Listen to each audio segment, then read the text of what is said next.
अभी तक लोग दरभंगा वाला एम्स ढूंढ ही रहे थे, तब तक पीएम मोदी ने नया टास्क दे दिया है।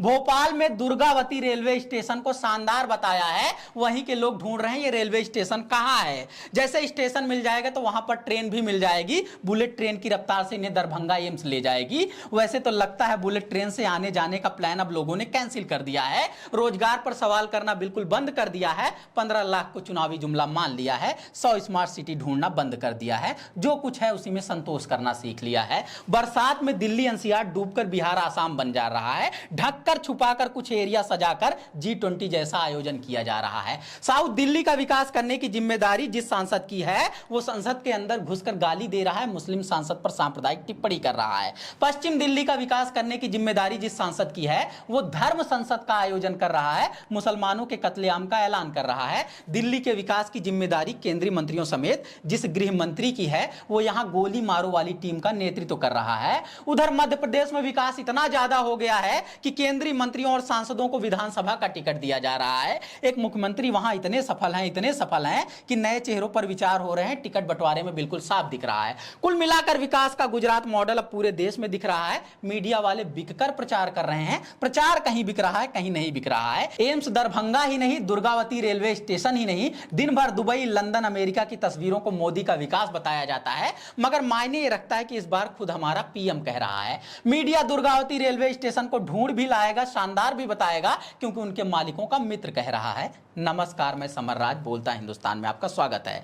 मध्य प्रदेश के मुख्यमंत्री को दरकिनार करके अपने चेहरे पर चुनाव प्रचार कर रहे पीएम मोदी भाषण देते हुए इतने भावुक हो गए कि बोलने लगे भोपाल की रानी दुर्गावती रेलवे स्टेशन की प्रशंसा हर कोई कर रहा है। पहली बात तो देश के किसी भी रेलवे स्टेशन की कोई प्रशंसा कहां कर रहा है। दूसरी और सबसे जरूरी बात कि भोपाल में रानी दुर्गावती नाम का कोई रेलवे स्टेशन ही कहां है। मुख्यमंत्री शिवराज सिंह चौहान खुद जबलपुर जाकर रानी दुर्गावती के नाम पर कई घोषणाएं कर रहे हैं। जबलपुर रेलवे स्टेशन का नाम बदलने का प्रस्ताव रख रहे हैं, रानी दुर्गावती के नाम पर कर रहे हैं, मगर पीएम मोदी को यह बात नहीं बता रहे हैं। ये भोपाल रेलवे स्टेशन को रानी दुर्गावती रेलवे स्टेशन बता रहे हैं। कॉन्फिडेंस इतना कि बोले जा रहे हैं, लोग इसकी तारीफ कर रहे हैं। ऐसा बोलकर पीएम मोदी अपना मजाक उड़वा रहे हैं, पर सवाल यह है कि क्या शिवराज सिंह चौहान ये सब जानबूझकर करवा रहे हैं। जिस तरह से टिकट बांटे जा रहे हैं, जिस तरह से मुख्यमंत्री के कई दावेदार बनाए जा रहे हैं, जिस तरह से शिवराज चौहान किनारे लगाए जा रहे हैं, उसे देखकर संदेह होता है कहीं बदला तो नहीं ले रहे हैं। पश्चिमोत्तर में मौजूद तक्षशिला को बिहार का बताने वाले मोदी से,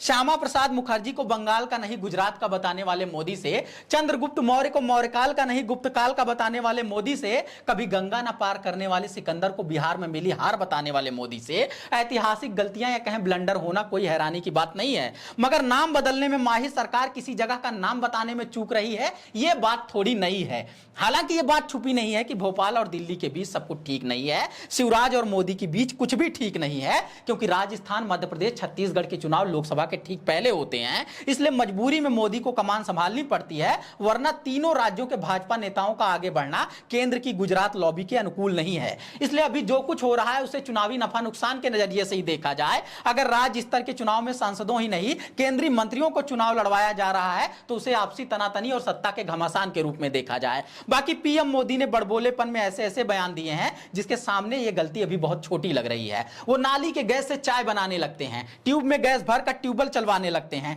2AB को एक्स्ट्रा एनर्जी बताने लगते हैं, बादलों के पीछे राडार का सिग्नल छुपाने लगते हैं। फिर भी मीडिया वाले उन्हें बहुत बड़ा इंजीनियर और वैज्ञानिक बताते हैं। साइंस उनकी फील्ड नहीं है तो कोई बात नहीं, मगर पब्लिक डोमेन में इस पर ज्ञान देने से बचना चाहिए। मगर इतिहास, भूगोल और जनरल नॉलेज तो एंटायर पॉलिटिकल साइंस के सिलेबस में रहे होंगे, यहां तो कम से कम कायदे का बोलना चाहिए। वैसे ये सब सलाह देने का काम हमारा नहीं है, वो हम जैसे डिजिटल मीडिया के पत्रकारों से बात नहीं करते हैं। जिन्हें इंटरव्यू देते हैं उन्हें जी मोदी जी करने, बटुआ रखने या आम खाने वाले सवाल करने के बजाय इन सब विषयों पर रोकना टोकना चाहिए। नहीं तो सरकारें अदल बदल कर कुछ नहीं होगा, लोग कहने लगेंगे नई मीडिया चाहिए। फिलहाल जो मीडिया है सरकार से सवाल नहीं करती है, इसलिए सबसे पहले सवाल करने वाली मीडिया चाहिए।